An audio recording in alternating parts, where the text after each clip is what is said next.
බ්‍රහ්ම ලෝකේ සංඝයා නැහැ.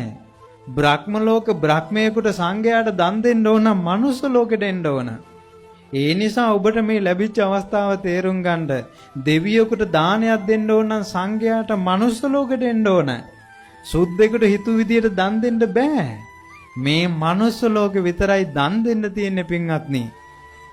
මීට අවුරුදු 300කට විතර කලින් මහනුවර යුගයේ ස්වාමීන් වහන්සේ නමක් පාරේ පිණ්ඩපාත යනකොට ඒ කාලේ මිනිස්සු දන්නේ පිණ්ඩපාත කියන්නේ මොකද්ද කියලා. ඒ කාලේ මහනුවර යුගයේ මිනිස්සු දන්නේ. එහෙම යුගයක් ලංකාවේ තිබ්බා.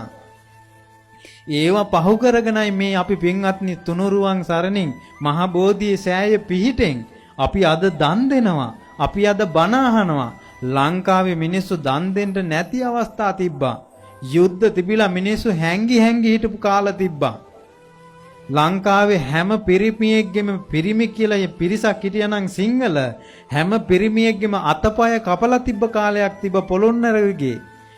ප්‍රකෘති පිරිමියෙක් ලංකාවේ හිටියේ නැති කාලයක් තිබ්බා. ලංකාවට අවුරුදු 12ක් දුර්භීක්ෂ ඇවිල්ලා ස්වාමීන් වහන්සේලා මරාගෙන පුච්චලා කාපු කාලයක් තිබ්බා. එහෙම යුග පහු කරගෙන ඇවිල්ලායි මේ අපි දන් දීම ගැන කතා කරන්නේ. සිල් රැකීම ගැන කතා කරන්නේ. බණ ඇසීම ගැන කතා කරන්නේ. මේ කාලය ගොඩාක් නෑ පින්වත්නි. ටික කාලයයි තියෙන්නේ. ටික කාලයයි තියෙන්නේ. මේ කාලේ ඉක්මනට පින් පුරව ගන්න. මේ කාලේ ඉක්මනට පින් රැස් කරගන්න. මේ කාලේ ඉක්මනට තමන්ගේ යහපත හදාගන්න. ඔබ හෙට උදේ මැරුණොත් එහෙම ඔබට සියල්ල අහිමි වෙනවා.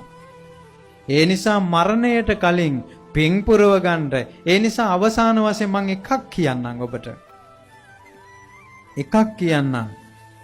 ඔබ හොඳට බුදුරජාණන් වහන්සේ සරණ යන්න. සරණ යන්න. ඒකට කියනවා මොකද්ද කියන්නේ? සරණ යනවා. සරණ කියලා කියන්නේ පින්වත්නි මට බුදුරජාණන් වහන්සේ විතරයි වෙන පිහිටක් නැහැ. නත්ති මේ සරණං අඤ්ඤං බුද්ධෝ මේ සරණං වරං. වෙන සරණක් නැහැ මට බුදු සරණ විතරයි. නත්ති මේ සරණං අඤ්ඤං ධම්මෝ මේ සරණං වරං. ධර්මයේ විතරයි. නත්ති මේ සරණං අඤ්ඤං සංඝෝ මේ සරණං වරං. සංඝ සරණ විතරයි. කවුරු හරි කෙනෙක් බුද්ධං සරණං ගච්ඡාමි ධම්මං සරණං ගච්ඡාමි සංඝං සරණං ගච්ඡාමි කියලා සරණ ගියොත් එයාගේ ජීවිතේට ඒ මොහොතේ ඉඳන් විශාල පින් කන්දරාවක් එකතු වෙනවා. ඒකට කියනවා පුණ්‍ය ගංගාවක්. විශාල පුණ්‍ය ගංගාවක් හැරෙනවා එයාගේ ජීවිතේට. සරණ ගියපු මොහොතේ ඉඳන් පුණ්‍ය ගංගාවෙන් පිනෙන් ජීවිතේ පිරෙනවා. ආන්ගේ ගංගා තුන හදාගන්න ඔයාලා. ඊට පස්සේ හදි හෝනියන් දේවාල ඌව පස්සේ යන්න එපා. තුනුරුවම ළඟ තියාගන්න. මොකද මැරිලා පළච්ච දවසකට ඉතුරු වෙන්නේ තුනුරුවන්. ඊළඟට සිල්පද 5 S2 වගේ සිල්පද ටික බොණ්ඩ එපා. හොරකම් කරන්න එපා. වැරදි කාම සේවනයේ පරිසරයේ එයි. අහුවෙන්න එපා. බොරු කියන්න එපා. මේ සිල්පද ටික රැකගන්න. මොකද මම මෙහෙම කියන්නේ ඊළඟ ජීවිතේ හදාගන්න, සැලසුම් කරගන්න. මේ ජීවිතේ වස්තුව තිබෙන්නේ නැතක් කමන්නේ. දුප්පත් උනක් කමන්නේ. කන්න බොන්න නැති උනක් කමන්නේ. අඩු වේලක් කර වේලක් කෑවත් කමක් නැහැ. සරණ රැකගන්න. ඊළඟට සිල්පද 5 අඩු ගන්න ඔය ටික තියාගන්න. මං කිව්වේ අර දෙමළ මිනිසෙක් ලංකාවේ හිටියා. ඒ මිනිස්සයා ජීවිත කාලෙම කරේ පව්කම්. හොරකමේ ගියා, දඩේමේ ගියා. හැබැයි මුගේ පිනක් තිබ්බා. ඒක රාතන් වහන්සේ නමක් මේ මිනිස්සයා මැරෙන වෙලාවේ ගෙදරට ගියා. ගෙදරට ගියාට පස්සේ මේ මිනිස්සයා ඒ රහතන් වහන්සේ හිතවත් ඒකයි ගියේ. අර රහතන් වහන්සේ කිව්වා මේ දැන් ඔයාද මරණ මොහොතට ඇවිල්ලා ඉන්නේ. ඒ නිසා ඔයාගේ බේරෙන්න මං ක්‍රමයක් කියන්නම් කියලා අර මිනිස්සයාට කළේ දැන් හොඳට බුදුරජාණන් වහන්සේ ගැන හිත පහද ගන්න කිව්වා. ඒකල දැන් හොඳට හිතින් හදවතින් කියන්න කිව්වා. එක සිතින් කියන්න කිව්වා මේ විදිහට මම බුදුරජාණන් වහන්සේ සරණ යනවා. බුද්ධං සරණං ගච්ඡාමි කියලා. ඊළඟට කිව්වා මම ධර්මයේ සරණ යනවා. ධම්මං සරණං ගච්ඡාමි කියලා සරණ යන්න කිව්වා. මම සංඝයා සරණ යනවා. සංඝං සරණං ගච්ඡාමි කියලා සරණ යන්න කිව්වා. ඔය සරණ යවුවා. ဒ ුතියම්පි දෙවනුව මං සරණ යනවා. ဒ ුතියම්පි බුද්ධං තෙවනුව සරණ යා තතියම්පි බුද්ධං කියලා සරණ ගියා. මේ මිනිසයාට සිල් ගන්න බැරි වුණා. දිව ගැලවිලා වැටුණා. සිල් ගන්න බැරි වුණා. දිව ගැලවිලා වැටුණා. මේ ලංකාවේ වෙච්ච එක. අර මිනිසයා නිරේ යන්න හිටියේ. නිරේ යන එක මුළුමනින්ම වැළකුණා. මොකෙන්ද?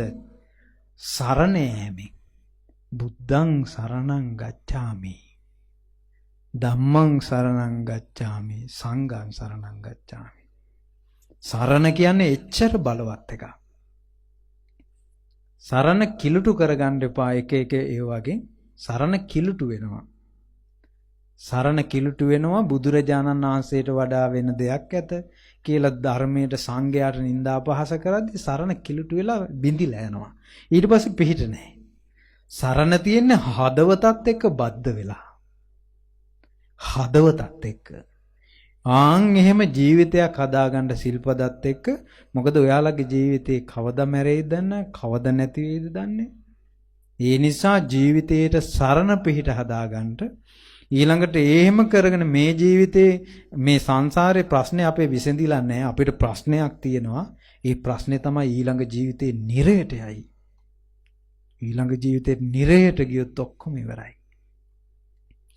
මේ දේශනාව අවසානයේ අර සුබ කියන බ්‍රාහ්මණය අවසානයේට අර බුදුරජාණන් වහන්සේ ඉස්සරහා කියා හිටියා ස්වාමීනි අද පටන් මං බුදුරජාණන් වහන්සේව සරණ යනවා කියලා මේ දේශනාව අවසානයේ අර මිසදුටු බ්‍රාහ්මණයා සරණ ගියේ. සරණ ගියේ. ඒ නිසා පින්වත්නි සරණ අපිට වරින්නේ ජීවිතේ පුළුවන් තරම් පින් කරගන්න. ඔහේ ජීවිත ගෙවෙන්න දෙන්න එපා. ඔහේ ගෙවෙන්න දෙන්න එපා. අඩු ගණනේ සුගතියක දෙව්ලෝක හිතක් පිහිටුව ගන්න. අර මිනිස්සු බෝම්බ බැඳගෙන මැරෙනවා දෙව්ලෝ යන්න. අපිට දෙව්ලෝ ගැන වගක්වත් නැහැ. ඒ නිසා පින්වත්නි දෙව්ලෝ ගැන සිතක් පිහිටුවගෙන වාසය කරන්න, සරණ රැකගන්න, සිල් රැකගන්න. මේ අද කියපු කාරණා කර්මයයි අපිට ඉරම හදලා දෙන්නේ. කර්මයයි අපිට හොඳ වේවා නරක වේවා යම් කර්මයක් කරයි නම් එයයි අපිට විපාක හැදලා දෙන්නේ. ඒ නිසා පින්වත්නි ඔබට මේ කරුණු කාරණා හිතට ගන්න ජීවිතේ හදා ගන්න ඔබ සියලු දෙනාට වහ ධර්මයේ හැසිරෙන්න සුවසේ සරණේ පිහිටාගෙන මෙලව පරලොව යහපත සලසා ගන්නට වාසනාව ලැබේවා. සාදු